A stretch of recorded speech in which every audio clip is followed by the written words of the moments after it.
эфире телеканала «Итоги дня», в студии Надежда Саханская. Здравствуйте. В начале выпуска об основных темах. Лед крепнет. В республике увеличили грузоподъемность ледовой переправы Хатасы-Павловск до 5 тонн. Качество, идентичность и креатив. В республике стартовала деловая часть архитектурной премии «Эйге». Время инспекции. В Якутске завершаются сдачи домов, прошедшие капитальный ремонт. Расскажем, как прошла приемка по улице Ярославского. Как написать письмо Деду Морозу? О новом связи с новогодним волшебником рассказали сотрудники Почты России. Солнце – источник мироздания. Якутск вновь стал центром зимнего волшебства мастеров международного конкурса «Бриллианты Якутии». В Госдуме рассказали о законах, которые начнут действовать в декабре. Так, с началом зимы сертификаты о владении русским языком иностранным гражданам смогут выдавать только государственные учреждения. Кроме того, с 1 декабря участники специальной военной операции не должны будут платить 7% исполнительский сбор при взыскании долга. 4 декабря начнет действовать закон о защите от пропаганды осознанного отказа от рождения ребенка. Штраф составит до 5 миллионов. Изменится требование к интернет-провайдерам. Их обяжут пропускать трафик через средства противодействия угрозам. За неисполнение могут отозвать лицензию. Увеличена грузоподъемность на ледовой переправе через реку Лену по направлению Хатасы-Павловск. Об этом сообщили в Республиканском министерстве транспорта и дорожного хозяйства. Разрешено движение транспорта весом до 5 тонн. На ледовой переправе круглосуточно работают пункты весового контроля, установлены камеры видеонаблюдения. Напомню, что ледовую переправу Хатасы-Павловск открыли раньше запланированного срока – 25 ноября. А вот ледовую переправу через Лену по направлению Якутск-Нижний Бестях планируют открыть 5 января. Выезд на лед до официального открытия ледовых переправ категорически запрещен. За нарушение предусмотрены штрафы до 1 миллиона рублей. Фиксировать лучшее, вдохновлять на будущее. Так звучит один из слоганов второй архитектурной премии «Эйге», которая в ближайшие 2 дня соберет на своих площадках лучших визионеров, отвечающих за качество пространства нашей республики. Сегодня в квартале труда стартовала деловая программа. Ее участники обсудили стратегии развития территорий, тренды в сфере ИЖС, партнерство поставщиков и застройщиков, развитие визионерского мышления и, конечно же, мастер-планирования. Мы поговорили о проблемах, как реализуется мастер-план Якутской и Нерюнгринской агломерации. У нас были потрясающие эксперты. Это Григорий Соломин, «Новая земля», у которых есть очень хороший опыт в разработке мастер-плана, например, города Дербента. Разработка мастер-планов – это один этап, который мы уже переступили, идем дальше, потому что на территории региона 24 мастер-плана. Нам дальше нужно разрабатывать мастер-планы еще опорных населенных пунктов, задачи и вызовы большие, но самое важное теперь их реализовывать. И как будем реализовывать, время покажет. В завершении дня состоялась и церемония награждения победителей народного голосования «Выбор якутян». Всего в 15 номинациях было представлено 124 проекта, из которых 67 из Якутска, а 57 из разных районов республики. Среди номинантов мостовой переход через реку Марху в Нюрбинском районе, мини-парк в Горном районе, площадь Ленина в Якутске и многие другие объекты. У нас есть в нашей структуре центр компетенции «Лето» по формированию городской среды, благодаря которому сегодня такие большие преобразования идут в республике, и республика одна из передовых. И площадь Ленина, о которой вы спросили, это тот проект, которым мы сегодня можем тоже гордиться. И здесь есть роль и центра компетенции, и мы проектно-сметную документацию долго обсуждали с проектантами, да, и поэтому, в общем-то, тоже наша лепта есть в нашей главной площади республики. Во второй раз в стенах Арктического государственного агротехнического университета проводится слет студентов, посвященный памяти Владимира Егорова, бойца СВО. Соревнования проходили в 2 дня, включали в себя как выполнение заданий на физическую силу, так и интеллектуальный раунд. Подробнее о слете расскажем в следующем сюжете. В АГАТУ патриотическому воспитанию уделяют особое внимание. Поэтому на мероприятиях военно-спортивной направленности от желающих нет отбоя. Несколько факультетов выставили команды из лучших студентов, которые соревновались в толчке гири, подъеме туловища, в неполной сборке и разборке автомата и других дисциплинах. Военно-патриотический слет у нас посвящен Егорову Владимиру Владимировичу, это нашему воину, который работал у нас в нашем университете. И вот в честь чего мы сейчас проводим вот этот хороший наш слет. Ну, здесь у нас 8 видов. Очень физическая подготовка, как командная, так и личная, как и девушек, как и у ребят. И даже совместно у нас есть, вместе они выступают. Некоторые студенты участвуют в слете уже во второй раз и, конечно, стремятся улучшить свои прошлогодние результаты. Мне это нравится, и у меня есть интерес к такому. И меня выбрали, потому что я участвовала в прошлом году, и на данный момент у меня есть опыт. Мне очень нравится сборка и разборка автомата Калашникова. Я занимаюсь этим уже около 5 лет. В прошлом году тоже участвовала. И по сравнению с прошлым годом лучше стало. А для некоторых участие в слете – это возможность проявить себя и попробовать что-то новое. В соревнования я попал по приглашению своих друзей очень близких из второго курса, зоотехников. Приглашение было о том, что участвовать в патриотических играх. Ну, сперва подумал, что это автомат, но фактически там полностью из 6, грубо говоря, игр. И я выбрал игру, которая самая сложная, ну для меня, как сложная, это прыжки. Потому что хотел себя показать, что я могу это участвовать, то что рамки нету и можно это все делать. Студенты с большим удовольствием принимают участие в слетах и на многих факультетах даже проходили отборочные испытания. Настолько много было желающих. Ну а лучших из лучших определят по сумме баллов за все испытания. И команда-победитель будет представлять университет на городских и республиканских военно-спортивных играх. Александр Хавренко, Георгий Григорьев, Якутск. В Якутии завершаются сдачи домов, прошедшие капитальный ремонт. Так, в доме по улице Ярославского, 30/1 прошла инспекция по капремонту. Подробности в сюжете Тимура Колмогорова. Подрядными организациями была проведена работа по обновлению фасада здания. Кроме того, под замену пошли внутреннее освещение помещений и электрощитки. Так, многоквартирный жилой дом, переживший капремонт в последний раз в 2018 году, вновь претерпел изменения. Я довольна работой, которую провели.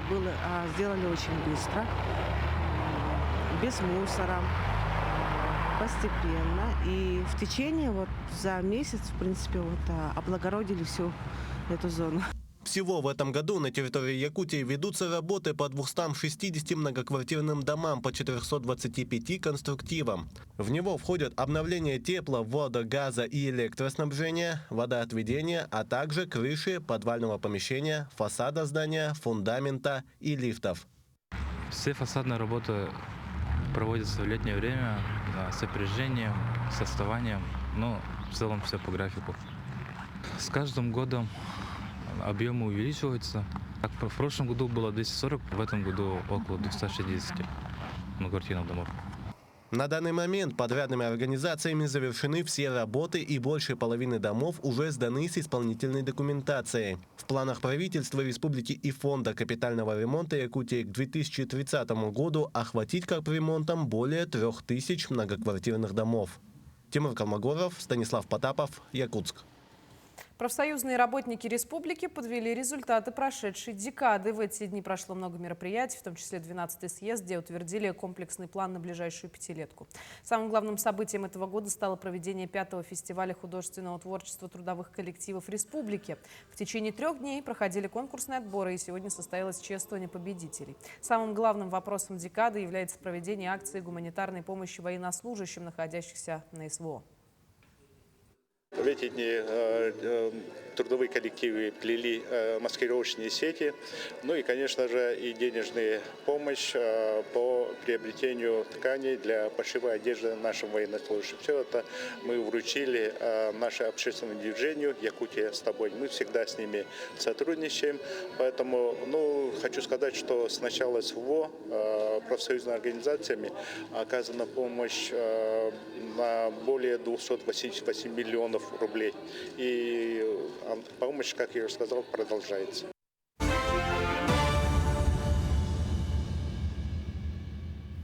Ну а далее смотрите дайджест новостей за эту неделю от наших коллег из Алекминского района. Всем замечательного времени суток! Сегодня мы познакомим вас с самыми интересными событиями Алекминска. С вами я, Елена Фаст и Максим Копылов.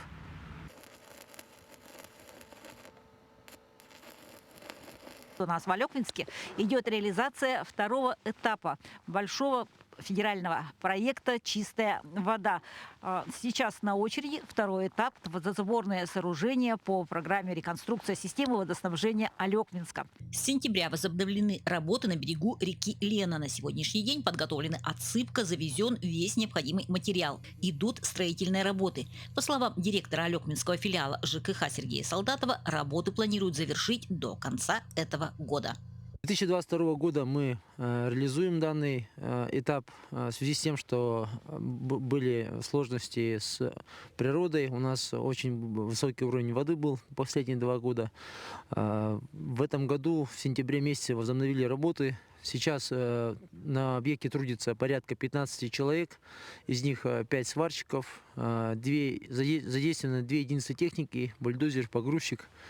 Ну и, соответственно, ведутся монтажные работы. Готовность объекта составляет порядка 75%. Официальный статус получили буквально на днях молодые специалисты Центральной районной больницы. Коллеги поздравили новобранцев.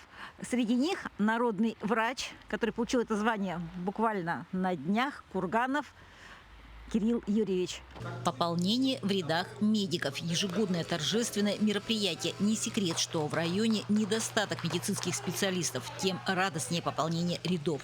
Среди ведущих Кирилл Курганов. 9 лет назад он также был принят в ряды медицинских работников. Сегодня это высококлассный специалист, заслуживший высокое звание народный. Что такое народный, на ваш взгляд? Само слово говорит за себя. Народный доктор – это доктор, который получил признание непосредственно от жителей нашего района. Очень приятно, конечно, что очень много людей голосовало за меня. Поддержка была колоссальная вообще. Всем хочу сказать огромное спасибо, те, кто меня поддерживал. Сколько лет назад вы вступили молодым специалистом в профессию? Это был ноябрь 2015 года. 9 лет. Волнительно было? В первое время очень волнительно было. Через 2 года привык. Что можете пожелать молодым ребятам? Наверное, ничего не бояться, стремиться быть лучше, учиться и почаще контактировать непосредственно с больными. Мы уверены, зрителей покорит прекрасный пушкинский бал. Замечательная добрая традиция гимназии «Эврика».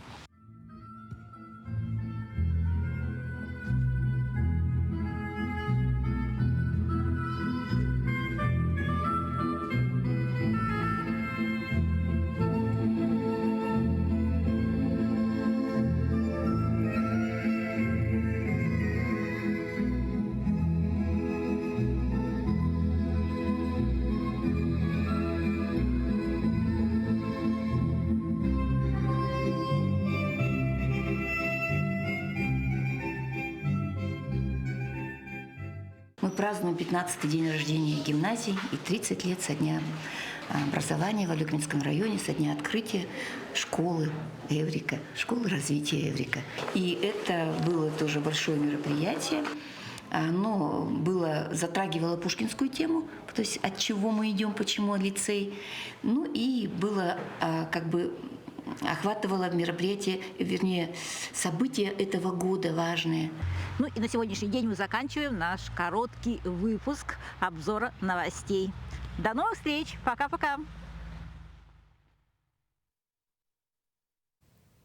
В Алданском районе Якутии снизился уровень смертности от инсульта. По данным Минздрава Якутии, в первичное сосудистое отделение Алданской центральной районной больницы в этом году с подозрением на острое нарушение мозгового кровообращения поступили более 160 человек. Примерно в 20 случаях инсульт не подтвердился, а большую часть пациентов удалось вылечить. Вместе с этим отмечается снижение инвалидизации пациентов с сердечно-сосудистыми заболеваниями. Однако наряду с инсультом частой причиной инвалидизации становится инфаркт миокарда. В уходящем году в Алданском районе было зарегистрировано около 100 случаев инфарктов, из них большинство повторные. А в эти дни специализированная оториноларингологическая служба Якутии отмечает 75-летний юбилей. Служба за эти годы динамично развивается. За последние 20 лет она вышла на современный уровень оказания медицинской помощи по специализированной лор-службе населению. История создания специализированной оторино-ларингологической службы Якутии уходит в конец 40-х годов XX века. Тогда, в послевоенное время, при решении первоочередных задач здравоохранения возникла острая необходимость в оказании специализированной оторино-ларингологической помощи населению республики. В эти дни отмечаем 75-летие специализированной оторино-ларингологической службы Якутии. И в эти дни мы вспоминаем своих учителей, которые были у нас наставниками, и которые нас учили, обучали и сделали нас врачами-оториноларингологами. А в наши дни служба оказывает высокотехнологическую медицинскую помощь населению. Планомерно идет подготовка высококвалифицированных врачей. С Москвы из научно-медицинского исследовательского центра оториноларингологии приехал профессор Наджмудинов Ибрагим Исмаилович. Это ведущий профессор по ларингохирургии. Сегодня проведено успешно 3 операции с использованием микроскопа и СО2 лазера. Ежегодно проводится анализ заболеваемости органов верхних дыхательных путей и уха по республике. Вся специализированная оторино-ларингологическая взрослая помощь оказывается в Республиканской больнице номер 2 Центра экстренной медицинской помощи. Сегодня врачи Национального медицинского исследовательского центра оторино-ларингологии Федерального медико-биологического агентства провели сложную операцию гортани у 3 пациентов. Хирургия гортани на сегодняшний день она очень развивается хорошо и внедряются современные методики, что уже у вас в республике здесь сделано очень на высоком уровне, очень хорошо. В год через лор-отделение проходит порядка 1000-1500 пациентов. За ними наблюдают опытные врачи и мобильная хирургическая бригада. Отделение оснащено высокими технологическими аппаратами. В основном здесь оказывают оперативное лечение, лечение верхних дыхательных путей и уха. Поступила сразу, да, пришли, сделали осмотр. Посмотрели все, да как, рассказали. Персонал, врачи тоже все хорошо, объясняют, все вежливые, чисто, все аккуратно. Надеюсь, что быстро все пройдет, легко и спокойно выписаться, без всяких осложнений. Врачи-отоларингологи каждый год повышают свои знания на мастер-классах, на кадаверных курсах, форумах, конгрессах. В республике планомерно идет подготовка кадров, укомплектованность специалистами. Так что здоровье населения находится в надежных руках. Александра Черноградская, Георгий Григорьев, Якутск. Секрет зимней сказки. В преддверии Нового года якутский филиал Почты России совместно с окружной администрацией города Якутска подготовили праздничный сюрприз для жителей и гостей столицы.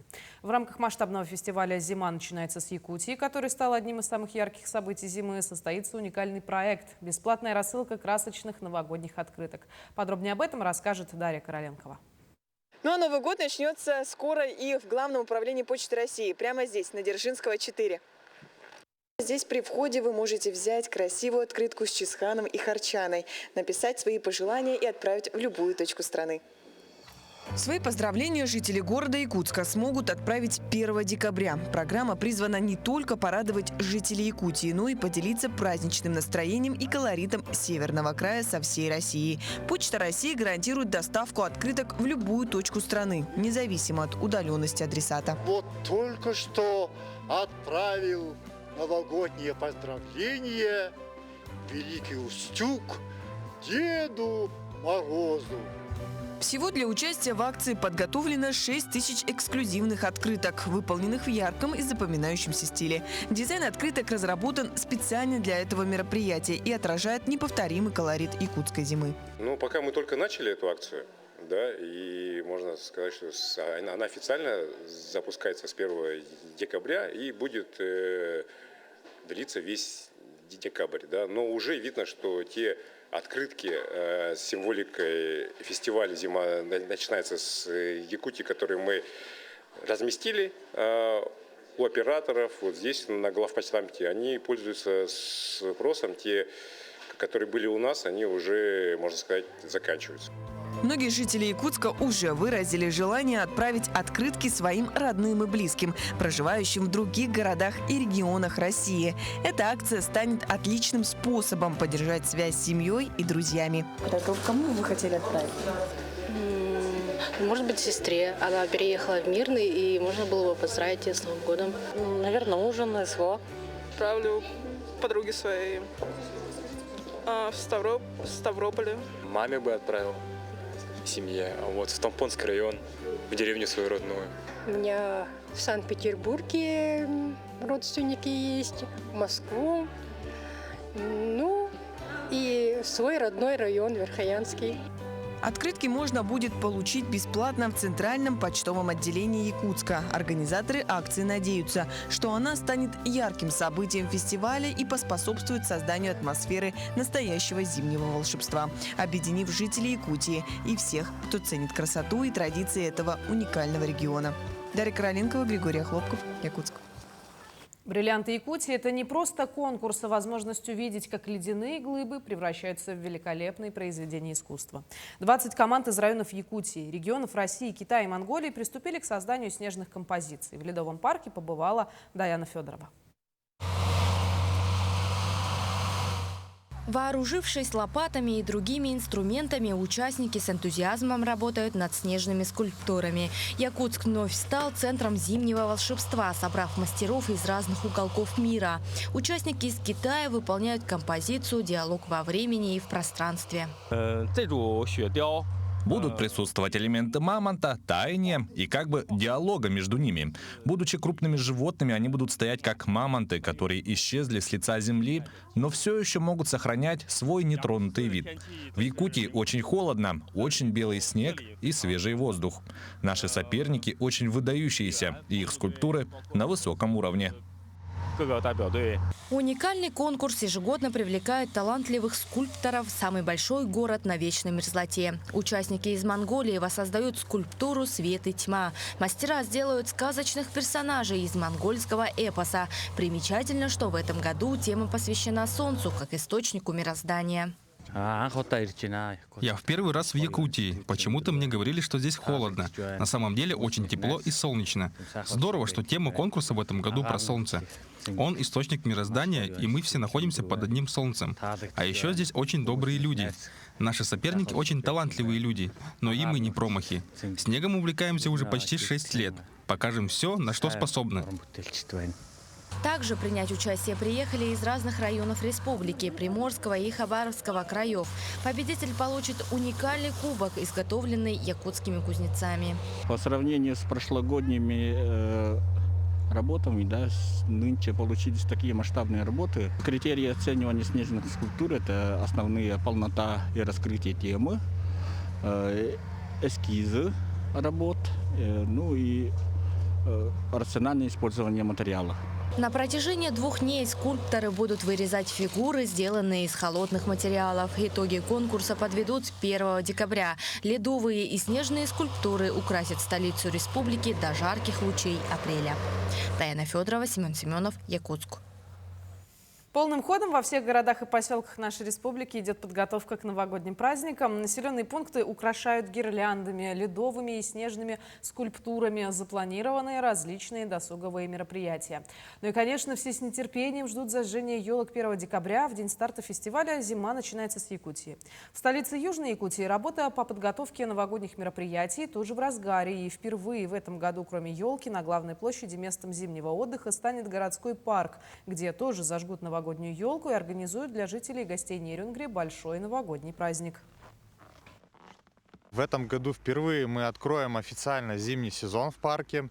7 декабря состоится большое мероприятие. Будет несколько активных площадок у нас в парке. Мы откроем также в том числе впервые почту Деда Мороза.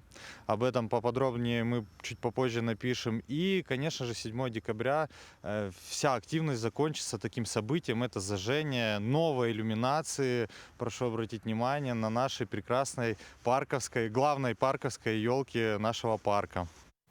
Первые в стране новогодние елки зажгутся в Якутске 1 декабря. Это событие положит начало праздничной эстафете, которая объединит все 89 регионов России в ожидании самого светлого и радостного праздника Нового года.